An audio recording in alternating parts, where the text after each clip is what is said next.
우리 다 같이 자리에서 일어나셔서 15장 찬송 부르시면서 사순절 넷째 주일 안예배 시작하겠습니다.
성령의 이름으로 우리의 마음과 욕망과 은밀한 것까지도 아시는 전능의 하나님, 성령의 감동으로 우리의 마음을 깨끗하게 하옵소서.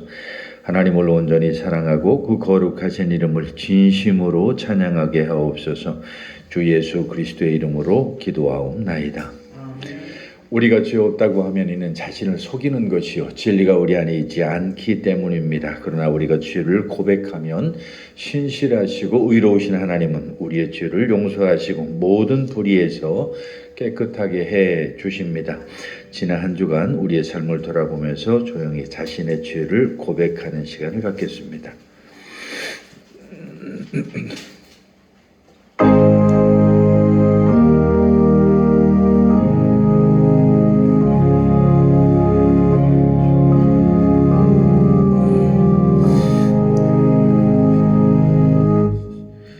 우리는 죄에서 벗어날 수 없음을 고백하나이다.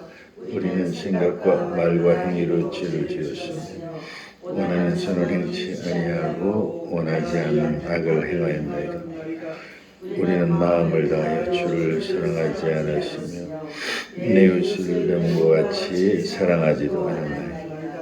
하나님의 아들 주 예수 그리스도를 보시고 우리를 불쌍히 여기소서.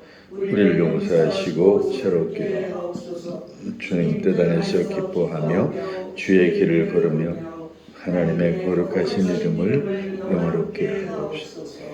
전능하신 하나님 아버지께서 우리를 불쌍히 여기시고 그의 외아들을 보내시사 우리의 죄를 대신하여 죽게 하셨으며 그의 공로로 우리의 죄를 사하여 주셨습니다. 그러므로 소명을 받고 안수받은 하나님의 말씀의 종인 나는 주 예수 그리스도의 명하심에 따라 여러분의 죄가 사해졌음을 성부와 성자와 성령의 이름으로 선포합니다.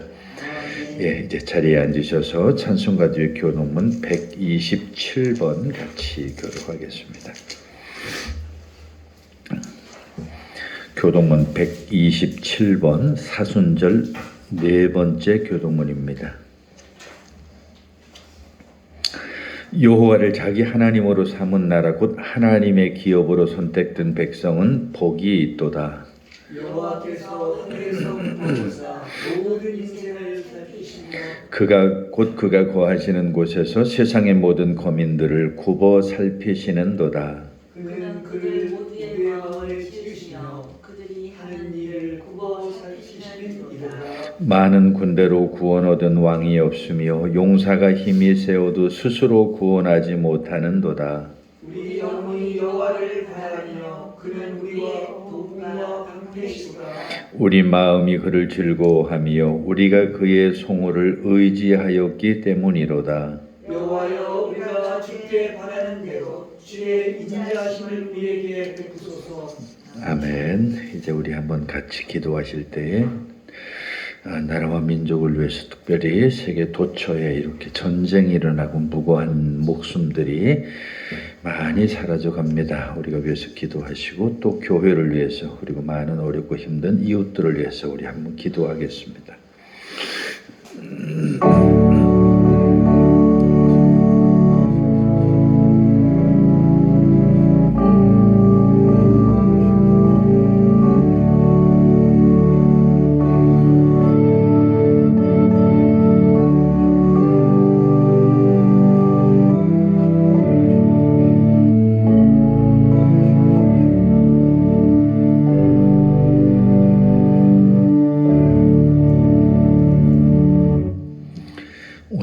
같이 보실 구약 성경의 말씀은 이사야서 42장에 있는 말씀입니다. 구약 성경 1018쪽에 있는 이사야서 42장 14절로 21절까지 있는 말씀입니다. 오늘의 구약 성경 말씀인 이사야서 42장 14절로 21절에 있는 말씀을 우리 같이 읽겠습니다. 내가 오랫동안 조용하며 잠잠하고 참았으나 내가 해산하는 여인같이 부르짖으리니 숨이 차서 심히 헐떡일 것이라.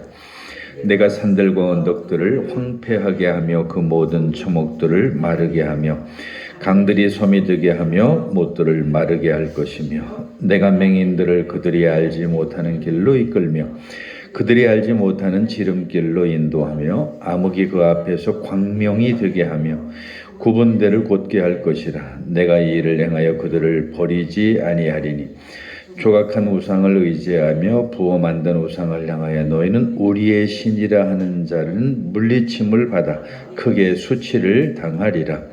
너희 못 듣는 자들아 들으라. 너희 맹인들아 밝히 보라. 맹인이 누구냐? 내 종이 아니냐? 누가 내가 보내는데 사자같이 못 듣는 자겠느냐? 누가 내게 충성된 자같이 맹인이겠느냐? 누가 여호와의 종같이 맹인이겠느냐? 네가 많은 것을 볼지라도 유의하지 아니하며 귀가 열려 있을지라도 듣지 아니하는도다. 여호와께서 그의 의로 말미암아 기쁨으로 교훈을 크게 하며 존귀하게 하려 하셨으나. 아멘. 오늘 사도서관문은 에베소서에 있는 말씀 보겠습니다. 신약성경 315쪽에 있는 에베소서 5장 8절로 14절까지 말씀입니다. 오늘의 사도서관문인 에베소서 5장 8절로 14절까지 있는 말씀을 우리 같이 읽겠습니다. 너희가 전에는 어둠이더니 이제는 주 안에서 빛이라. 빛의 자녀들처럼 행하라. 빛의 열매는 모든 착함과 의로움과 진실함에 있느니라. 주를 기쁘시게 할 것이 무엇인가 시험하여 보라. 너희는 열매 없는 어둠의 일에 참여하지 말고 도리어 책망하라. 그들이 은밀히 행하는 것들은 말하기도 부끄러운 것들이라. 그러나 책망을 받는 모든 것은 빛으로 말미암아 드러나나니 드러나는 것마다 빛이니라. 그러므로 이르시기를 잠자는 자여 깨어서 죽은 자들 가운데서 일어나라. 그리스도께서 너희에게 비추시리라 하셨느니라. 아멘. 310장 찬송 드리겠습니다.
오늘 복음서 말씀은 요한복음 9장에 있는 말씀에서 보겠습니다.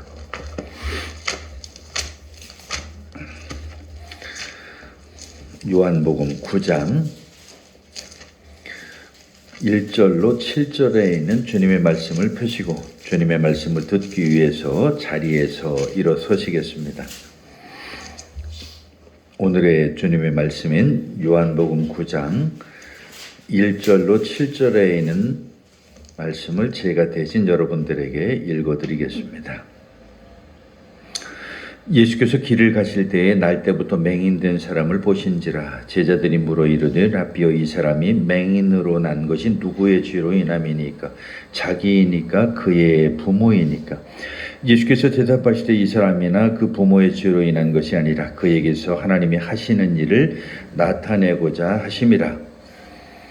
때가 아직 낮음에 나를 보내신 이의 일을 우리가 하여야 하리라. 밤이 오리니 그때는 아무도 일할 수 없느니라. 내가 세상에 있는 동안은 세상의 빛이로라. 이 말씀을 하시고 땅에 침을 뱉어 진흙을 이겨 그의 눈에 바르시고 이르시되 실로암 못에 가서 씻으라 하시니 실로암은 번역하면 보냄을 받았다는 뜻이라. 이에 가서 씻고 밝은 눈으로 왔더라. 아멘. 사도신조로 우리 신앙 고백 드리겠습니다. 전능하사 천지를 만드신 하나님 아버지를 내가 믿사오며 그 외아들 우리 주 예수 그리스도를 믿사오니 이는 성령으로 잉태하사 동정녀 마리에게 나시고 본디오 빌라도에게 고난을 받으사 십자가에 못 박혀 죽으시고 장사한 지 사흘 만에 죽은 자 가운데에서 다시 살아나시며 하늘에 오르사 전능하시는 하나님 우편에 앉아 계시다가 저리로서 산자와 죽은 자를 심판하러 오시리라. 성령을 믿사오며 거룩한 공회와 성도가 서로 고통하는 것과 죄를 사해 주시는 것과 몸이 다시 사는 것과 영원히 사는 것을 믿사옵나이다. 아멘. 이제 자리에 앉으셔서 288장 찬송 드리겠습니다.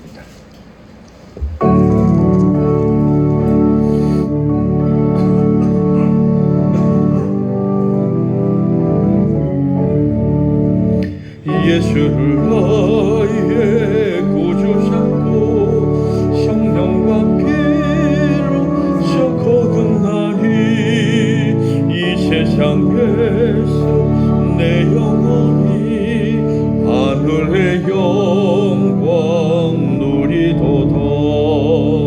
이것이 나의 간증이요 이것이 나의 찬송일세. 나 찬송만 끊임없이 우주를 찬송하리로다. 온전히 주께 맡긴대요. 사랑의 음성을 듣는 중에 천사들 왕래 하는 것과 하늘의 영광 보리로다. 이것이 나의 간증이요 이것이 나의 나 찬송만 끊임없이 구주를 찬송하리로다. 주의 기쁨 누림으로 마음의 풍랑이 잔잔하니 세상과 나는 간 곳 없고 구속한 주만 보이도다. 이것이 나의 찬증이요 이것이 나의 찬송일세. 나 찬송만 끊임없이 구주를 찬송하리로다.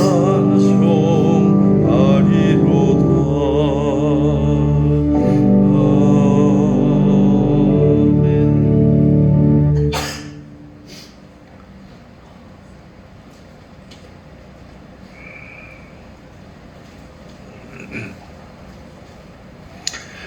하나님 아버지와 우리 주 예수 그리스도로부터 오는 은혜와 평강이 오늘도 여러분과 함께 하시기를 간절히 축원합니다. 오늘 우리가 읽은 세 군데 본문을 가만히 살펴보면 좀 공통점이 있죠. 특히 이 요한복음이 많이 말하는 그 빛과 어둠이라고 하는 것에 대한 주제가 거기 같이 담겨져 있는 것을 보게 됩니다. 그런데 그 중에서도 오늘 본문에 보면 구약 성서도 같은 내용이 거기 기록되어져 있지만 그것과 관련해서 맹인이라고 하는, 그러니까 앞을 못 보는 맹인에 관련된 이야기들이 거기 소개되고 있는 것을 봅니다. 즉, 이 맹인이 눈을 뜬다라고 하는 것은 어둠에서 빛으로 이렇게 옮겨진다는 그런 의미가 되겠죠. 그래서 저는 오늘 특별히 요한복음에 있는 그 이야기를 중심으로 해서 눈먼 정의라고 하는 제목으로 같이 한번 은혜를 나눠보려고 하는데요.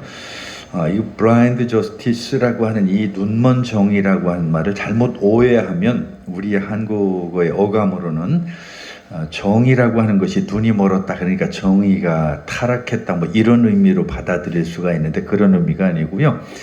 이 정의라고 하는 것은 진정으로 눈을 가린 상태에서 이루어지는 가장 공정하고 조금도 치우침이 없는 그런 정의를 이야기할 때 블라인드 저스티스라고 해서 우리가 흔히 대표적으로 많이 얘기하는 게 자유의 여신상 보면 눈이 가려져 있죠.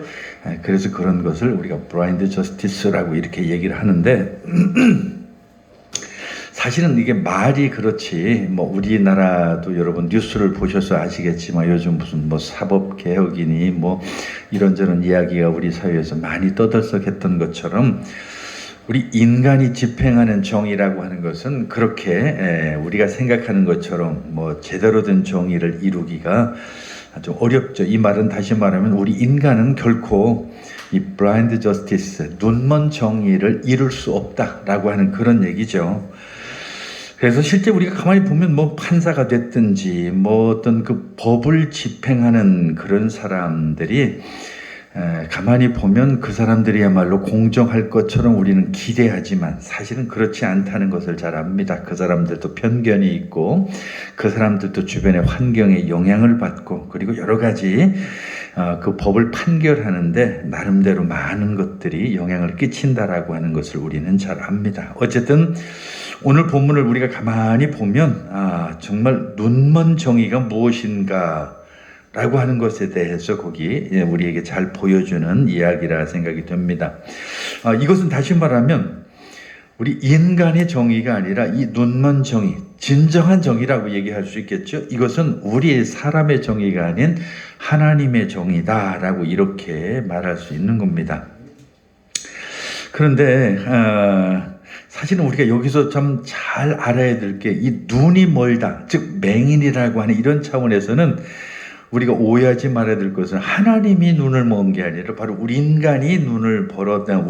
인간이 맹인이고 우리 인간이 바로 그 눈을 떠야 된다라고 하는 그런 이야기로 거기에 적혀 있는 것을 보게 됩니다.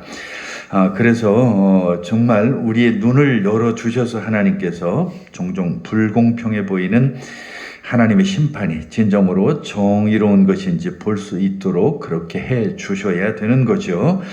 어쨌든 그래서 오늘 본문들이 전체적인 내용이 바로 그러한 내용들로 다 구성이 되어 있습니다. 그래서 오늘 본문을 요한복음을 중심으로 해서 같이 얘기를 나눠보면 거기 한 사람 맹인의 이야기가 거기 소개가 되죠. 근데 이 사람이 오늘 처음에 보니까 1절에 이렇게 시작을 합니다. 예수께서 길을 가실 때 날 때부터 맹인이 된 사람이라고. 날 때부터 맹인이 된 사람. 사실 태어날 때부터 앞을 보지 못했다라고 하는 것은 이건 그냥 맹인이 아니라 그야말로 선천적으로 전혀 이 세상에 어떤 그 아무것도 보지 못한 이제 그런 사람이라고 하는 것을 우리에게 암시를 하고 있죠. 정말 이것은 마음 아픈 얘기일 수밖에 없습니다. 뭐 나이란 또는 질병으로 시력을 잃는 것도 안타까운 일인데 이렇게 어려서부터 태어나면서부터 그렇게 시각 장애를 가지고 태어났다라고 하는 것은 참 안타깝고 아쉬운 얘기죠. 한 번도 이 시각 장애인은 이 세상을 보지 못한 그런 사람이라 이렇게 말할 수 있죠. 그래서 이 시각장애인 지금 이 시대를 또 가만히 생각해 보면 더 불행하고 또 힘든 게 있는데 그게 뭐냐면 오늘날처럼 뭐 장애인 학교가 있는 것도 아니고요. 뭐 점자가 있는 것도 아니고 그렇다고 그래서 안내견이 있는 것도 아니고 뭐 그래도 오늘날에는 사회보장 제도가 어느 정도 돼 있어서 그 맹인들이라든지 이 시각장애인들에 대한 배려를 사회적으로 해주고 있는데 그 당시 그런 사회에서 태어났다라고 하는 것은 정말 그냥 현대의 어떤 시각장애인보다 훨씬 더 힘든 상황이었을까라는 것을 우리가 짐작해 볼 수가 있죠. 그래서 이 사람은 뭐 우리가 짐작할 수 있듯이 홀로 설 수 없는 사람이에요. 철저하게 누군가의 보살핌이 필요한 그런 사람이다. 그래서 오늘 본문에도 나와 있는 것처럼 이 사람이 할 수 있는 일은 구걸하는 거예요. 그냥 길가에 앉아서 지나가는 사람들한테 돈을 구걸을 해서 그걸 가지고서 먹고 살 수밖에 없는 그런 것들이죠. 자, 그런데 참 우리가 여기서 굉장히 이해할 수 없는 몇 가지들이 우리에게 질문을 제기가 됩니다. 예를 들면 그래서 이제 요 2절에 보면 제자들이 이제 바로 물어 이르되 라삐어 이 사람이 맹인으로 난 것이 누구의 죄로 인함입니까? 라고 이렇게 물어보면서 이제 또 대화가 시작이 되죠. 근데 이 제자들이 생각했던 그 맹인인 그러니까 시각장애인이 될 수밖에 없었던 것은 누구의 죄 때문이냐라고 하는 차원에서 그 제자들의 생각은 인과응보적인, 그러니까 자기 조상이나 어떤 부모나 뭐 이런 사람들이 잘못을 범했기 때문에 그로 말미암아서 그 죄값을 치르는 것이라고. 우리 가끔 그런 얘기 저도 많이 살다 보면 들어요. 뭐 어떤 안 믿는 사람들이 자주 사용하는 표현 중에 어떤 사고를 당하거나 힘든 일을 당하면 자주 하는 얘기 중에 그게 액땜했다 뭐 하는 그런 얘기로 이렇게 받아들이라고 하는, 그리고 또 어떤 뭐 비슷한 얘기겠죠. 어쨌든 그런 자기 집안의 그런 인과응보적인 어떤 그런 결과로서의 그런 결과를 맞이한 게 아니냐라고 이렇게 말하는 거예요. 그런데 우리가 요한복음을 잘 살펴보면 예수님의 모습, 특히 제자들이 예수님을 어떻게 봤냐면 물로 포도주로 바꾼 얘기가 제일 앞에 나오거든요. 그러니까 예수님이 이런 기적을 일으킬 만한 충분한 능력이 있는 분이라는 걸 알아요. 그리고 그뿐만 아니라 죽어가는 아이를 고친 얘기가 4장에도 나오고요. 그뿐만 아니라 6장에 보면 5,000명을 먹인 오병이어의 기적도 나옵니다. 그 뒤쪽에도 계속해서 물 위를 걸으시는 그 예수님의 놀라운 어떤 능력, 그런 것들이 거기 나오는데, 오늘 제자들이 가만히 보면 예수님의 그런 능력을 몰라서가 아니에요. 당연히 그러려니 하고 예수님에게 이 사람이 눈을 뜰 수 있도록 해주시면 안 됩니까? 라고 이렇게 말하지 않아요. 이 사람은 뭐 당연히 위에 누구 조상이나 부모가 죄를 졌으니까 뭐 당연히 그로 말미암아서 이렇게 시각장애인이 된 거라고 이렇게 하는 거죠. 사실 이런 사고방식을 우리가 뭐라고 했냐면 산스크리트어로 이제 카르마라고 이렇게 보통 얘기를 하는데, 인과응보의 법칙, 인과율이라고 우리가 보통 얘기하죠. 그래서 보통 우리 예수 안 믿는 사람들은 이런 걸 뭐라고 자주 표현하면 업보, 뭐 업이나 업보라고 이런 표현으로 하는데, 이 선한 행동은 선한 결과를 가져오고 악한 행동은 악한 결과를 가져와서 결국 그 윤회 사상에 결국은 미치게 된다. 그래서 평소 살아생전에 덕을 많이 쌓으면 다음 태어날 때 뭐 사람으로 태어난다든지, 평소 이 삶이 제대로 경건하지 못하면 다음에 태어날 때 무슨 짐승으로 태어난다든지 하는 그런 이야기를 많이 하고 그런 사고들을 갖고 있죠. 이 말은 다른 말로 하면 뿌린 대로 거둔다는 얘기예요. 마땅히 받아야 할 것을 받는다는 그런 얘기인데, 사실 이렇게 이런 사고가 우리에게 참 널리 퍼진 이유 중에 하나는 그게 어떤 일을 합리화시키기에는 가장 좋은 어떤 그런 논리예요. 그런 논리가 우리의 어떤 일을 합리화시키는데 그것처럼 좋은 것도 없으니까요. 뭐 깊이 생각할 필요도 없고, 뭐 선을 행하면 선하게 되고, 그리고 악을 행하면 악을 받는다. 굉장히 우리가 생각할 때 공평해 보이잖아요. 선을 행하면 선으로, 악을 행하면 악으로, 아주 누가 봐도 굉장히 공평해 보여요. 그러니까 현실적으로 우리가 생각해보면 이런 거죠. 담배를 피우지 않으면 폐암에 걸리지 않고, 손을 깨끗이 씻고 사람 많은 곳을 피하면 우리가 병에 걸리지 않고, 그리고 운동도 열심히 하고 건강하게 먹으면 뭐 어떤 질병에 걸리지 않는다라고 하는 그런 아주 단순한 논리죠. 근데 여기에는 굉장히 함정이 있어요.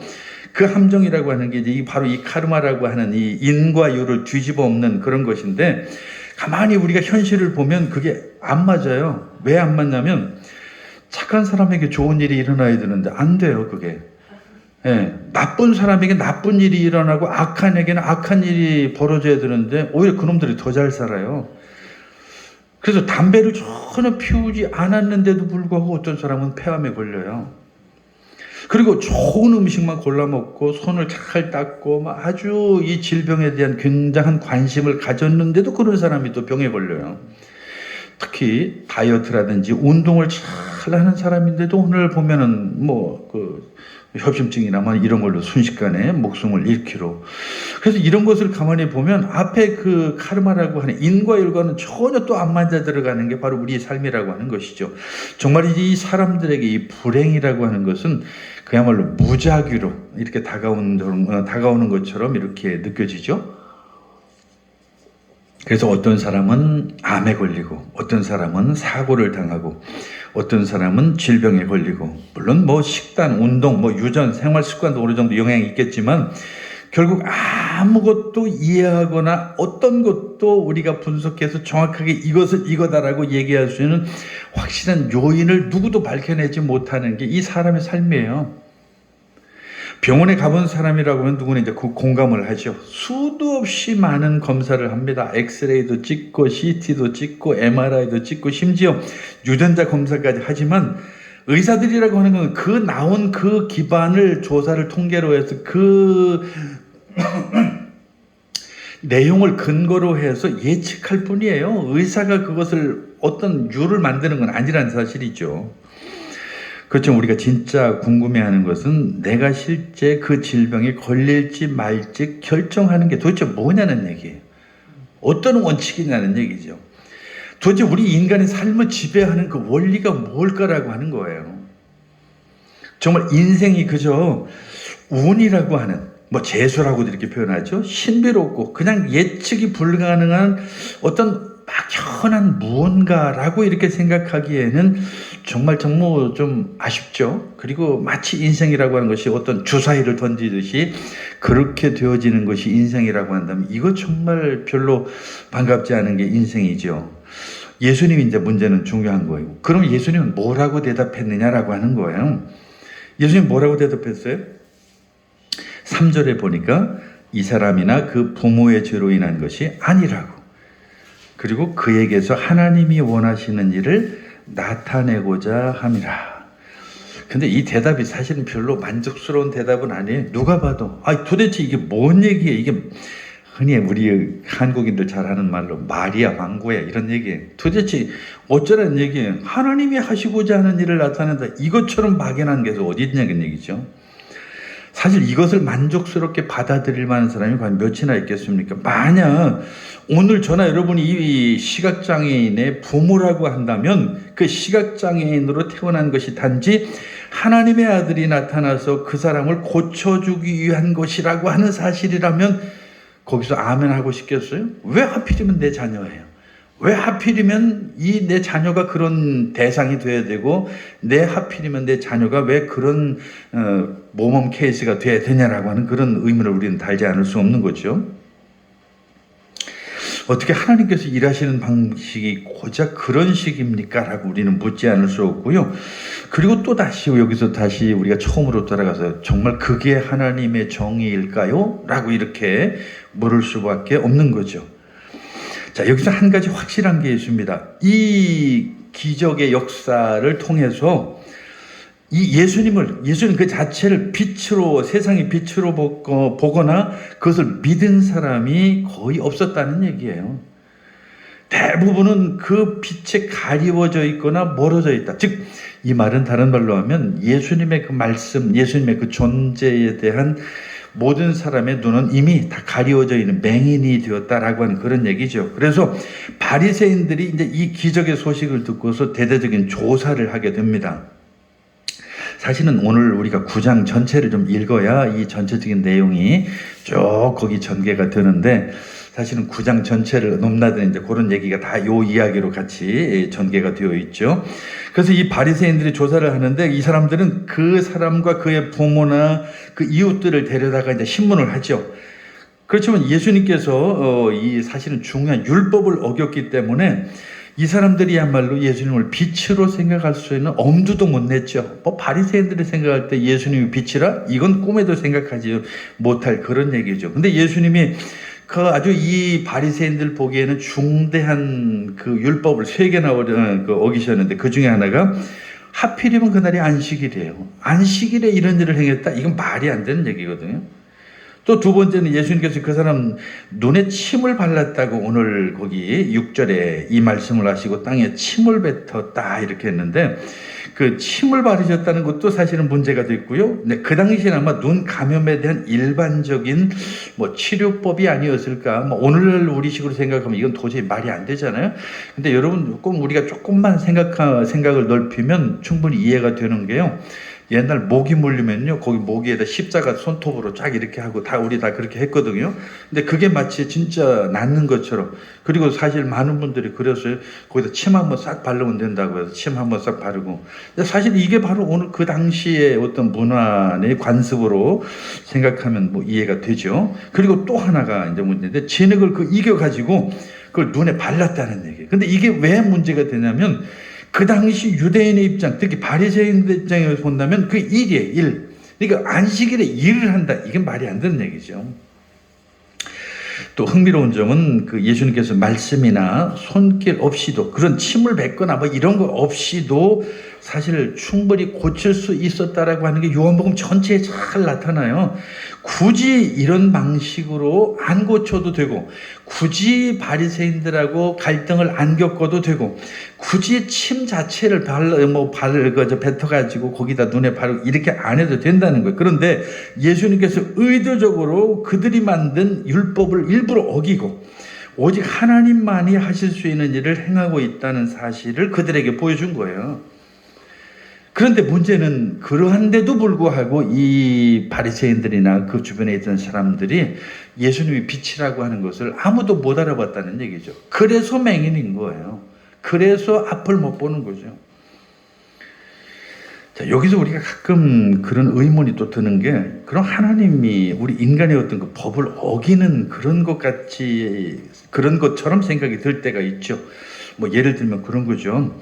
열심히 일도 참 부지런히 하고 정말 성실하게 저축하고 아주 투자도 잘 했는데 어느 날 갑자기 모든 게 다 날아가가지고 뭐 빈털터리가 될 수도 있고, 열심히 최대한 운동을 비롯해서 뭐 건강에 좋다는 모든 음식도 먹고 하여튼 최선을 다했는데도 이런 사람이 병에 걸리고, 교통법규를 부지런히 뭐 준수하고 적어도 다른 사람에 비해서는 상대적으로 너무나 준법 정신이 투철했는데도 불구하고 술 먹은 사람이 가서 박아가지고 엉뚱한 사람이 죽고,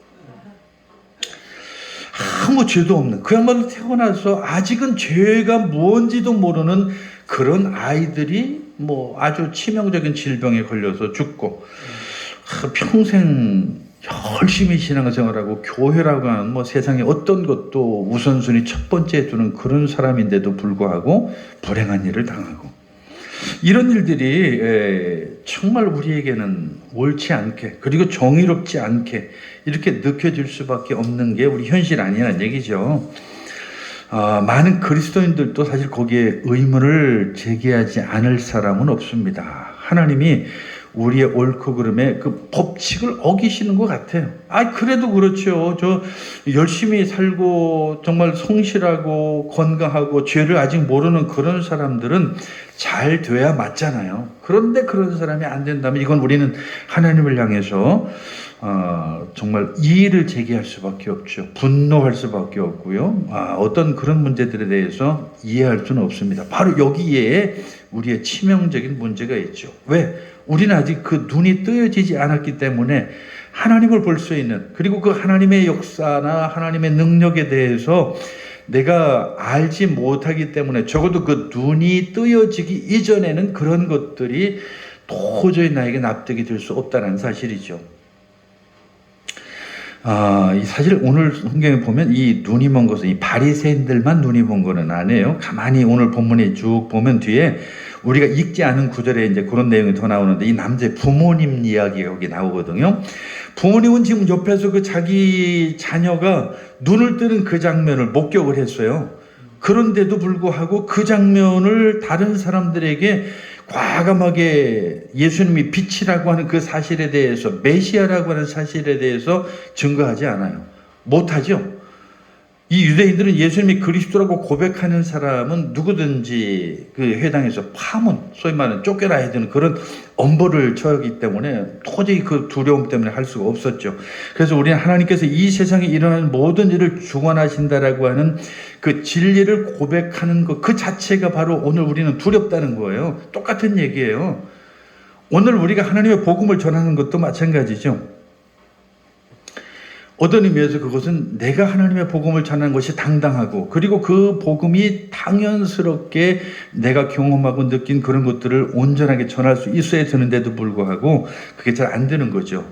나쁜 일이 일어날 때 업보나 생활 방식 또는 우연이나 혹은 남 탓으로 돌리면서 하나님을 배제하려고 하는 게 바로 오늘 우리의 인간의 모습이죠. 그래서 가족이나 친구들에게 유일하신 이 참 하나님을 전하거나 고백할 수 있는 기회를 우리가 놓치고 있다라고 하는 것에 대해서 한 번쯤 우리가 고민할 필요가 있다라고 하는 것입니다. 모든 재난, 그것이 인재든지 아니면 자연재해든지 간에 어떤 해결을 촉구하는 그런 신호일 수 있다라고 하는 그런 것도 우리가 좀 한번 알면 좋고요. 그리고 하나님께서 고난을 통해서 우리의 믿음을 정화하시고 세상 것들에 대한 집착을 버리게 하신다라고 하는 그런 것을 우리가 믿음으로 고백할 수도 있어야 되고요. 진실을 고백하기를 주저하는 것은 우리의 죄악된 본성이 여전히 우리를 하나님의 빛과 그분의 길에 부분적으로 눈멀게 하고 있다는 그런 증거가 되는 거예요.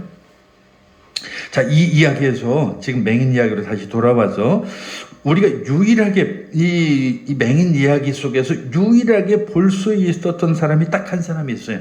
바로 그 시각장애인이에요. 그 사람은 바로 이 예수님 만남으로 인해서 유일하게 볼 수 있었던 사람이에요. 그게 참 굉장히 아이러니죠. 눈 뜬 사람들은 아무도 못 봐요. 그런데 유일하게 눈을 감았던 그 맹인, 그 시각장애인만이 예수님을 알아요. 이분이 메시아라고 하는 것을 알죠. 왜? 메시아만이 가능한 일을 그분이 했으니까요. 그런데도 불구하고 이 사람이 예수님에 대해서 하는 이야기를 들어보면 거기 11절 12절에 그러죠. 나는 모른다고. 예수님 이분이 누군지 난 모른다고. 그리고 선지자라고 또 불러요. 거기 17절에 보면. 그냥 내가 아는 건 딱 한 가지가 있는데 나는 맹인이었고 내가 시각장애인이었는데 앞을 못 봤는데 이 사람이 나를 보게 해줘서 보게 됐다는 게 아주 지극히 객관적인 현상 그 자체만 이야기하는 거예요. 사실 이건 굉장히 아쉬운 얘기죠. 아이러니기도 하고요. 눈을 떴던 사람들은 아무도 예수님이 빛이라고 하는 것을 몰랐지만 이 사람만큼은 예수님의 그 경험, 그 예수님의 기적을 통해서 드디어 예수님이 메시아라고 하는 것을 본 첫 사람인데도 불구하고 이 사람은 전혀 예수님에 대해서 증거하지 않았다는 얘기죠. 기적을 목격했는데도 불구하고 사실은 그만한 믿음을 갖지 못한 그런 사람이었죠. 여전히 어둠 속에 있는. 그래서 예수님께서 그를 찾아내시고 그 마음속에 믿음을 심어주기 전까지는 결국은 이 예수님을 제대로 알리지 못한 그런 사람이 됩니다. 바로 이러한 그들에게 그리고 이러한 많은 그 주변에 있는 사람들에게 그리고 오늘 우리에게 예수님이 그럼 어떻게 우리의 눈을 뜨게 해줬는가. 오늘 우리의 관심은 그거죠. 그리고 이 이야기 속에서 우리가 진짜 우리에게 보여주는 그리고 전하는 그 메시지가 무엇일까라고 하는 것을 찾아보면 그것은 우리가 이성이나 직관 혹은 조사를 통해서 하나님의 정의나 그분이 우리 세상이나 어떤 우리 삶 속에서 행하시는 일들을 이해할 수 없다는 거예요. 그러니까 우리의 이성과 우리의 통찰 모든 걸 다 동원하고 우리의 지식과 그리고 많은 이 세상에 있는 심지어 AI까지 동원한다고 할지라도 우리는 그분의 정의에 대해서 우리는 제대로 알지 못한다는 얘기죠. 왜 어떤 사람들은 병에 걸려서 죽고 어떤 사람들은 병에 안 걸리는지, 그리고 왜 어떤 부분은 아이를 갖지 못하는지, 그리고 왜 어떤 사람들은 왜 그런 사고를 당하는지 어떤 선한 사람에게 왜 불행이 닥치는지 그 모든 상황을 아무리 우리는 조사해봐도 우리 인간은 그걸 결코 밝혀낼 수가 없어요. 도저히 인간은 그건 뭐 때문이다라고 말할 수 없는 거예요. 우리는 하나님이 없는 이 세상을 결코 이해할 수 없다라고 하는 그런 얘기가 되는 거죠.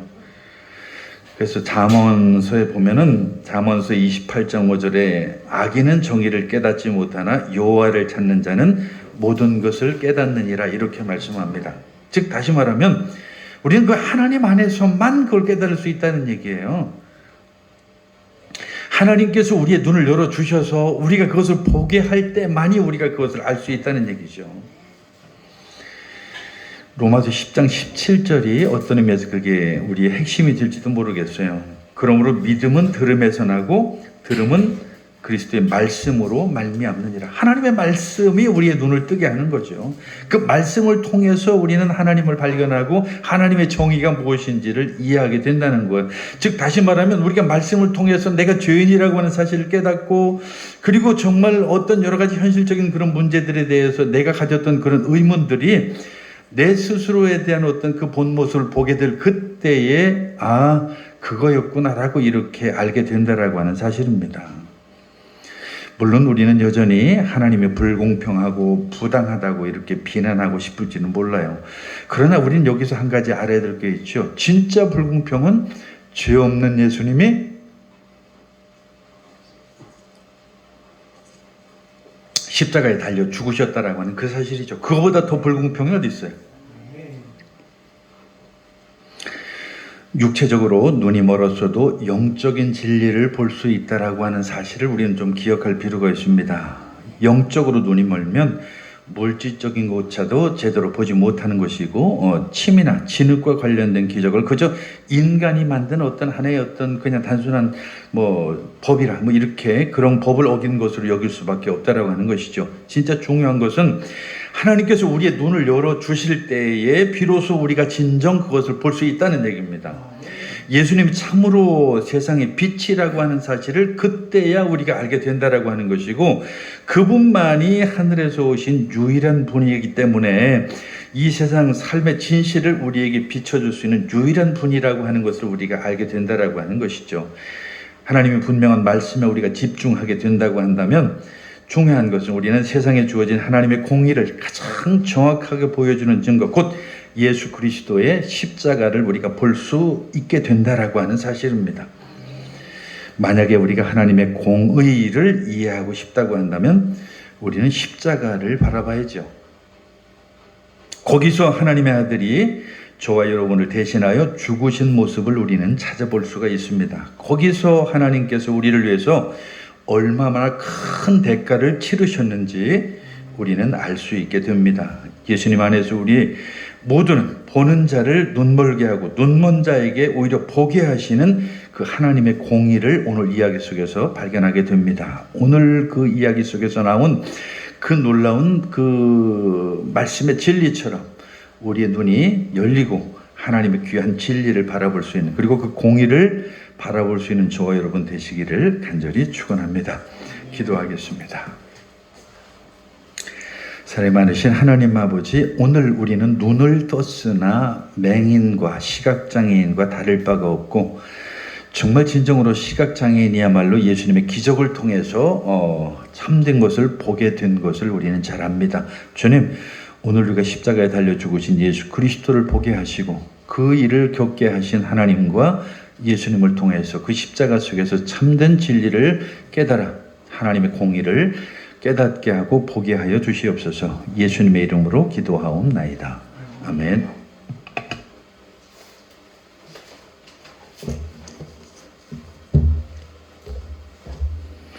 이제 우리 428장 찬송 드리면서 봉헌 드리겠습니다.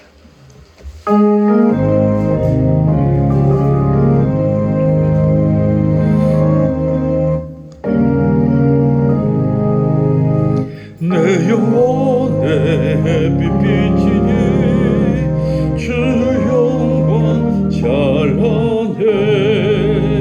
이 세상 어떤 빛보다 이 빛 더 빛나네.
되어서 주 함께 하실 때 그 평화 내게 깃들고 주 은혜 꽃피네 주의 영광 빛난 광채 내게 비춰 주시옵소서 그 밝은 얼굴 배울 때 나의 영혼 기쁘다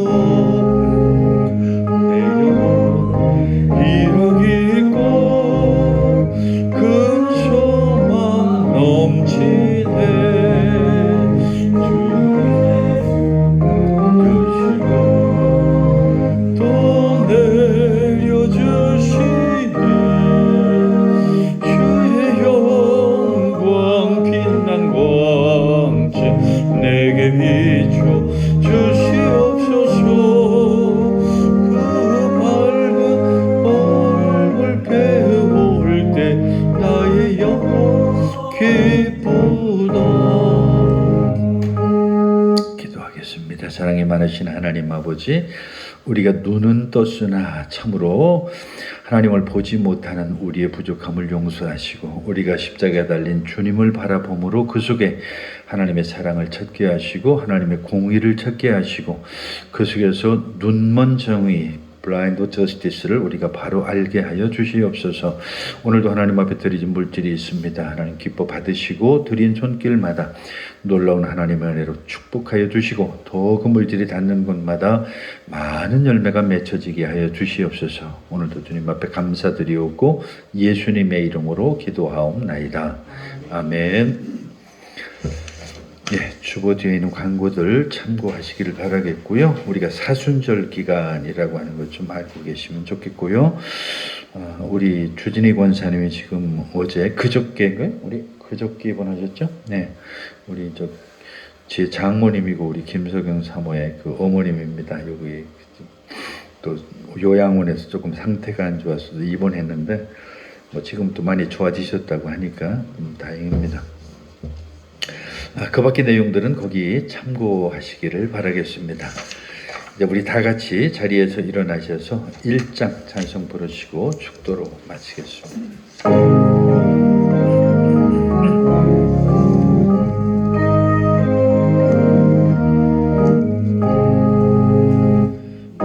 만복의 근원 하나님 온 백성 찬송 드리고 저 천사여 찬송하세 찬송 성부 성자 성령